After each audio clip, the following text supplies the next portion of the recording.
पूर्वी खबर। বিজেপি যে খনি অঞ্চলে শিল্পাঞ্চল ষড়যন্ত্র করছে ভোটে অশান্তি করার, আমরা আগেই খবর পেয়েছিলাম রামনবমীর দিন অশান্তি হতে পারে। হ্যাঁ, যে ওই দিক থেকে একদম মানে ফট করে একদম ফুটোই দিয়েছে, যে সব একদম চিৎছাতুর করে দিয়েছে। মেয়ে আমার ভয়ে একদম ঘর ঢুকে গেছে। ঘরে যেয়ে আমার ছেলেকে ফোন করে যে তোমরা বাড়িতে এসো, বাড়িতে একটি বোম নাকি ফুটি গেল খুব জোর, তাই বললে। তখন আমরা এলাম ঘরকে, এসে পরে দেখছি স্যার এই এই অবস্থা এরকম হয়ে আছে। স্যার দেখুন, আমাদের কারোর সঙ্গে এমনি শত্রুতা কিছু নাই। আমাদের দুর্গা ঠাকুর নিয়ে একবার ঝামেলা হয়েছিল এই পাশের বাড়ির সঙ্গে, সেই জন্য ওদের সঙ্গে আমাদের রাগ কোথা বা কোনো কথাবার্তা কিছু নাই। ওদের মেয়ে ছেলেরা ইঙ্গিত ঠাট্টা করে, তবুও আমরা চুপ করে থাকি, পার্টিকে জানাই আর করি, দেখো ওরা গাল ঠাট্টা ইয়ে করছে, তো আমরা কিছু বলি না। সেটা বাড়িতে আপনারা ছিলেন? হ্যাঁ, আপনারা বাড়িতে ছিলেন তখন? না তখন আমি ছিলাম না, আমার ওই মেয়ে ছিল। ওই মেয়ে বলবে, বলুন দেখুন। কি নাম আপনার? আমার নাম রায়ধনী শীল। जामुरिया में बम ब्लास्ट, तृणमूल और बीजेपी आमने सामने। लोकसभा चुनाव से पहले बम ब्लास्ट से आसनसोल लोकसभा क्षेत्र का जामुरिया विधानसभा क्षेत्र थर्रा उठा।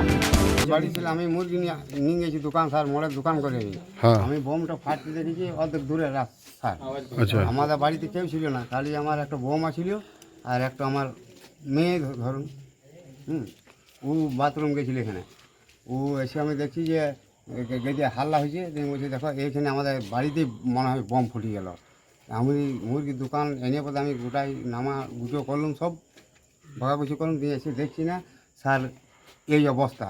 আমি দেখছি তাহলে 70 বেটা আমার ওয়ারাই, কারা? ওই যেই ফাটাইছে বমটো মদন করাই 70 আছে স্যার। আমাদের পুজোর দুর্গা পুজোয় বিসর্জনের যে ঝামেলা, আমাদেরকে মারবো করিয়ে প্রায় দিনই ঝামেলা হয় স্যার। ওরা ঝামেলা করে। আপনি কোনো রাজনীতির দলের সঙ্গে যুক্ত?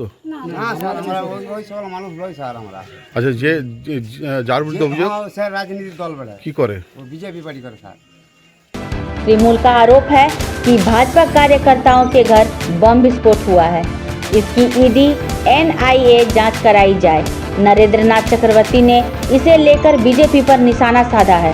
बताया जाता है कि जामुरिया के सिद्धपुर बगडीहा गांव में एक घर में विस्फोट हुआ है। विस्फोट में घर क्षतिग्रस्त हो गया है। तृणमूल जिला अध्यक्ष नरेंद्र नाथ चक्रवर्ती ने कहा कि जामुरिया के सिद्धपुर में भाजपा कार्यकर्ता के घर बम से पूरा क्षतिग्रस्त हो गया। জামুরিয়ার বিধানসভার মধ্যে সিদ্ধপুর বাগডিয়া গ্রামে কাজল গড়াই বিজেপি নেতা, তার বাড়িতে বোমা জমা করে রাখা হয়েছিল। বোম বাঁধতে গিয়ে ওখানে আহত হয়েছেন, বাড়ি উড়ে গেছে। একটা ভয়ানক ব্যাপার। রামনবমীর দিনে এটা অশান্তি করার জন্য, সন্ত্রাস তৈরি করার জন্য একটা পরিকল্পনা ছিল, একটা ষড়যন্ত্র তৈরি হয়েছিল। সেটা ঝুলির থেকে বেড়াল বেরিয়ে পড়েছে। ঘরের ভেতর কি অন্য কেউ করে নাকি? হ্যাঁ, শাক দিয়ে মাছ ঢাকার চেষ্টা। বিজেপি যে খনি অঞ্চলে শিল্পাঞ্চল ষড়যন্ত্র করছে ভোটে অশান্তি করার, আমরা আগেই খবর পেয়েছিলাম রামনবমীর দিন অশান্তি হতে পারে। তাই আমাদের দলের কর্মীরা সক্রিয় ছিলেন, প্রশাসনকেও আমরা অনুরোধ করেছিলাম, প্রশাসন সক্রিয় ছিল। তাই এরা সন্ধ্যেবেলাতে এরা একটা বড় অশান্তি করার চেষ্টা করেছে। তাই এই বোমা বিস্ফোরণ। প্রকৃত যাচ হওয়া দরকার, ওদেরকে গ্রেপ্তার করতে হবে অবিলম্বে। নির্বাচন কমিশনকে আমরা জানিয়েছি, নির্বাচন কমিশনকে কমপ্লেন করা হয়েছে। चुनाव और रामनवमी से पहले इलाके में अशांति फैलाने की साजिश भाजपा द्वारा की गई थी। भाजपा बात बात पर सीबीआई जांच की बात करती है। इस मामले में भी जांच ईडी या सीबीआई कराई जाए।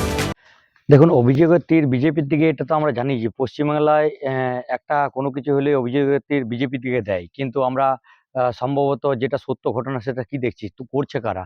সেটা রুলিং পার্টি, বর্তমানে যারা রুলিং পার্টি তারাই এটা করছে, আর অভিযোগের তীর ছুটছে বিজেপির দিকে। দেখুন, ভোটের মুখে বলতে সিদ্ধপুর বাগডিয়া আমরা জানি এবং এলাকা সবাই জানে যে সিদ্ধপুর বাগডিয়া বিজেপি শক্ত ঘাঁটি। তো সেই পরিপ্রেক্ষিতে আমরা জানি পঞ্চায়েত ভোটে আমরা প্রচুর লড়াই দিয়েছিলাম। যার নামে অভিযোগ করা হচ্ছে তিনি পঞ্চায়েত ভোটে লড়াই দিয়েছিলেন, কিন্তু তৃণমূলের সন্ত্রাস কারণে, ছাপ্পার কারণে জিততে পারেনি। এইবারে কি হলো, সেই সময় দেখা গেল যে এইভাবে সামনে লোকসভা ভোট আসছে, যাতে লোকসভা ভোটটা আমরা না করাতে পারি তার জন্য আমাদের ছেলেকে আজ বাড়িতে বোম রেখে, বাড়িতে ওদের নামে ফাঁসানো, ওদের বাড়িতে বোম ব্লাস্টিং করা, এই সকল অভিযোগ করে, চক্রান্ত করে তাকে অ্যারেস্ট করার বা অভিযোগ দেওয়ার চেষ্টা করছে, যাতে আগামী দিনে লোকসভা ভোটটা আমরা করাতে না পারি। এটা তৃণমূলের চক্রান্ত। अब तक के लिए बस इतना ही, फिर मिलेंगे अगली खबर में। ऐसी और भी खबरों के लिए देखते रहें पूर्वी खबर। हमारे चैनल को लाइक शेयर सब्सक्राइब करना ना भूलें और बेल आइकन को दबाना ना भूलें और देखते रहें पूर्वी खबर। पूर्वी खबर, नजर सब पर।